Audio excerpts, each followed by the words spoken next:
I used the acronym FREEDOM to address the barriers and the benefits of forgiveness, how to forgive.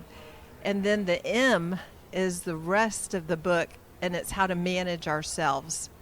Because forgiveness and reconciliation and trust are all different issues. Yeah. You know, Jesus extends forgiveness, but he is only reconciled with those who come to him. He went to the cross for the world, but not everyone's reconciled to God. And he didn't trust everybody. Yep. So there is a difference. And we get freedom by letting the hurt go. In fact, it's interesting, Bob. I found in studying for this that the biblical word for forgiveness means to let go. So don't we want to let go of the hurt? Don't we want to let go of that wrong? We don't want to carry it around. But we don't have to. It doesn't necessarily mean you bring a person into your life, because there are a whole lot of verses that talk about the kind of people not to have in your life.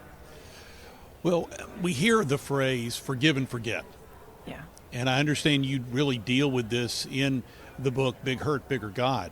So how do we actually, when someone says forgive and forget, how do we regard that? And I guess kind of a corollary to that, how is it that we can actually know that we have forgiven another person? That's another excellent question because it's a big one. When I like to compare forgiveness to a physical wound.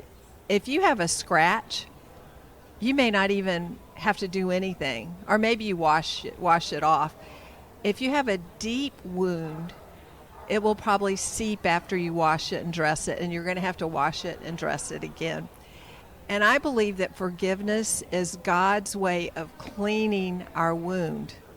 So a deep wound emotionally, you can forgive, but those emotions may begin to seep out again.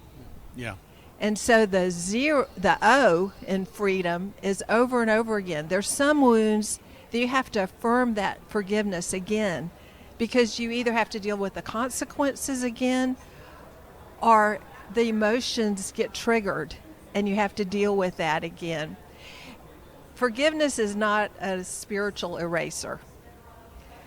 We forgive, and that's letting it go. It's sending it away to God so that God can now come in and heal. And he promises that vengeance is his. He will repay. And he's the only one who knows how to do it right. We might be too hard or we might be too easy.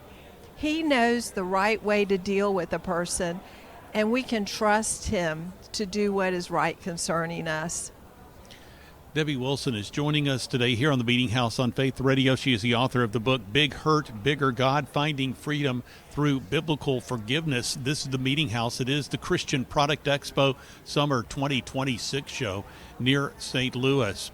Obviously, we recognize, in fact, Hebrews chapter 12 warns us against allowing the root of bitterness to take hold. So when you have these emotions, when you have thoughts that come into your mind about another person, someone who you thought you've forgiven, but yet there still are, I guess you might say, I don't want to say leftover, but residual emotions that are there. And again, you don't probably feel like you ought to run back to that person and said, well, I've forgiven you, but I'm having these issues. What do you do in that situation? Well, I believe forgiveness is between us and God, because some of the people we have to forgive may be dead. That is true, yeah.